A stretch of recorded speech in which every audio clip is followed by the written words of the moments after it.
Hello everyone, welcome back to the channel. In today's video, is your Facebook Lite page not opening and showing something went wrong? Don't worry, I will show you quick fixed. See, this is the problem.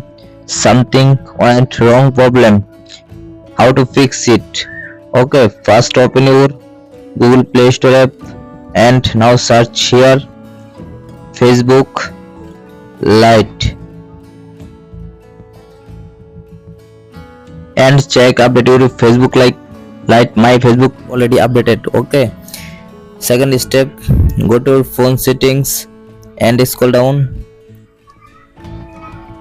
click on the apps icon and now search here Facebook Lite.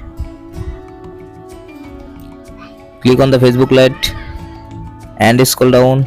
Now click on the storage option and click on the clear check and click on the clear data and clear the data. Okay, back. Now click on the permission option and allow all permission. Calendar allow, call logs, camera, contacts, location, microphone, phone, photos and videos, allow all permission. Okay, back. And third step, now restart your phone and reopen it again your phone and open your Facebook Lite. And I hope your problem has been solved successful. Please subscribe my YouTube channel.